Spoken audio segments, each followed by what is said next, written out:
Halo? Engkau dah subuh ke belum ni? Itulah kau. Sampai orang kata korang ni subuh pun tak buat. Apa cerita korang ni? Dah. Bangun subuh.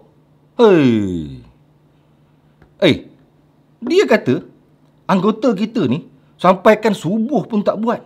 Ya ke? Roll the intro.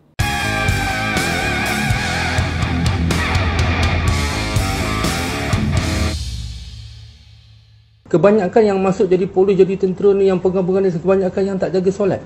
Kebanyakan memang tak jaga solat. Terlalu mudah, cair, cepat, isap rokok, tak jaga semayang. Cuba tanya anggota polis, subuh semayang tak?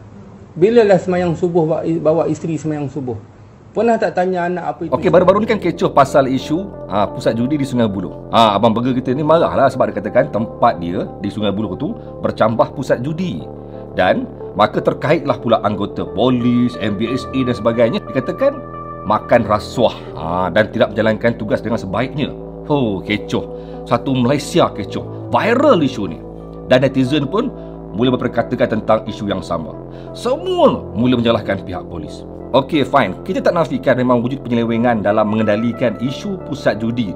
Bukan di Sungai Buloh saja, tapi di seluruh Malaysia sebenarnya. Tapi isu ni ialah penyelewengan ini melibatkan hanya beberapa anggota yang dikatakan tidak amanah. Pada mulanya ramai netizen menyokong dan memberi solidariti kepada Abang Burger ni. Yalah, betul lah apa yang dia cakap. Tapi masalahnya apabila baru-baru ini beliau memberi hujah yang saya kira macam alamak, tak sesuai lah ataupun agak kurang beradab. Apabila dia mengatakan kebanyakan anggota polis, penguatkuasa, malah tentera tidak solat dan tidak mengajar keluarganya tentang solat. Dan cuba tanya, berapa ramai anggota polis kita yang solat subuh? Cuba tanya anggota polis, subuh semayang tak?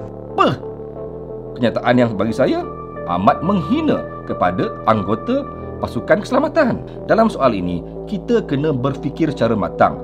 Penyelewengan memang berlaku di mana-mana, tapi tidak adil kalau kita menyalahkan seluruh institusi kepolisan, seluruh anggota keselamatan sebagai tidak amanah dan korupsi.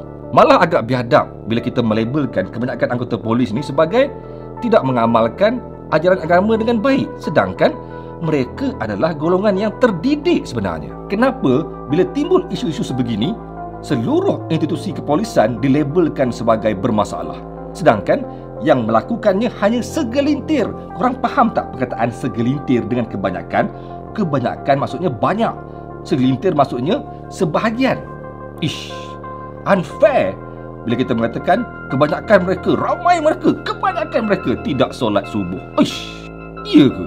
Kalau setiap kali ada isu, kita nak terus mengaitkan seluruh badan sebagai bermasalah, tak betul. Contohnya, semua kerjaya sebenarnya ada masalah penyelewengan, ada masalah yang berlaku di mana-mana sebenarnya. Doktor jual MC, nak kata semua doktor bermasalah, nak tutup hospital, nak tukar semua doktor dengan hafiz, mana boleh. Cikgu pun kadang-kadang ada masalah. Berapa ramai cikgu yang tidak menjalankan kerja dengan baik. Tapi bukan bermaksud semua pendidik itu ada masalah. Ramai juga ustaz-ustaz yang melakukan masalah. Banyak kes yang kita dengar selama ini, ada ustaz yang mencabul pelajarnya sendiri. Jadi adakah kita nak kata ustaz-ustaz di Malaysia ni pun tak solat subuh? Boleh ke? Inilah yang dikatakan sebagai kerana nila setitik maka rosak susu sebelanga. Tapi masalahnya, siapa yang menitikkan nila itu?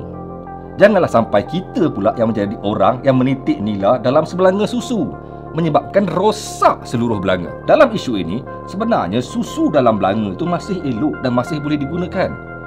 Masalahnya, kenapa kita pula nak menjadi pengacau seluruh susu dan ditumpahkan nila sebanyak-banyaknya? Realitinya, carilah penyelesaian, bukan menuding jari menyalahkan semua anggota polis ataupun mengatakan mereka sebagai tidak beragama. Cuba korang renungkan, cuba korang dalami, cuba korang perhalusi, cuba korang flashback baliklah apa yang anggota polis telah buat pada negara kita. Dalam tempoh PKP, mereka diangkat sebagai wira. Mereka dikatakan frontliner. Mereka dikatakan sebagai orang barisan hadapan yang sanggup berdiri terpacak berhujan panas demi untuk menjaga negara daripada ancaman pandemik COVID-19.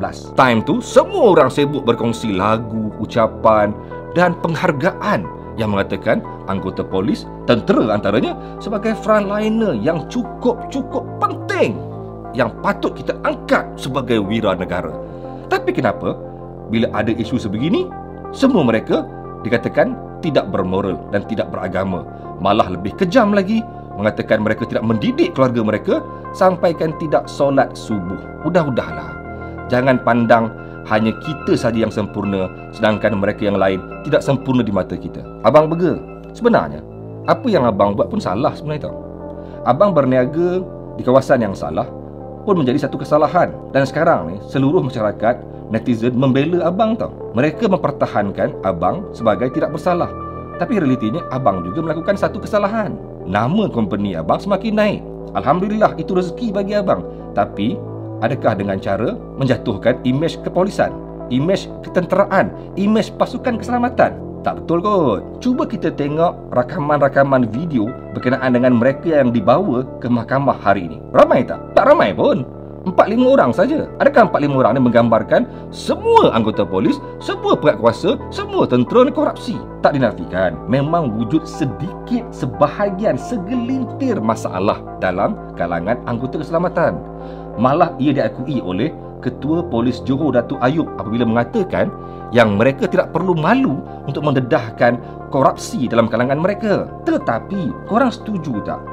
Ramai lagi, masih ramai lagi anggota polis, tentera, anggota keselamatan, pasukan penguasaan yang sebenarnya jujur, amanah dan menjalankan tugas mereka dengan cukup baik. Mereka ni menjaga harta kita. Negara ni ialah harta kita yang mereka jaga. Saya terbaca satu post di laman Facebook seorang bekas tentera. Antara yang dikongsikan, katanya anggota tentera, malah polis juga, dalam latihan mereka selama ini, sebelum ini, mereka telah dilatih dengan cukup ketat dan cukup hebat. Solat subuh, bangun seawal pagi ialah amalan mereka. Jadi kalau dikatakan latihan mereka tidak cukup dan mereka tidak mendapat didikan agama yang sempurna dan mereka tidak mengamalkan amalan agama dengan baik sampai subuh pun tak buat, tak betul. Don't judge a book by its cover. Halamak, bahasa orang putih. Jangan pula nanti sampai sokongan yang kami berikan kepada anda ditarik semula. Kerana kami tahu anda telah membuat nama yang cukup besar dalam bidang perniagaan dengan isu yang timbul ketika ini. Cukup. Nikmatilah rezeki yang anda dapat dan bersyukurlah dengan apa yang anda perolehi. Biar pihak berkuasa menjalankan tugas mereka, menyiasat siapa yang terlibat dan biar mereka menentukan siapa yang bersalah dalam soal ini. Anda cukup dan hentikan menghina pasukan keselamatan. Beri komen anda dan beri sokongan kepada pasukan keselamatan. Jangan lupa tekan butang subscribe, tekan butang loceng untuk mendapatkan semua informasi yang penting daripada laman Diary Wartawan Pencerita. Assalamualaikum dan salam pencerita. Bye-bye.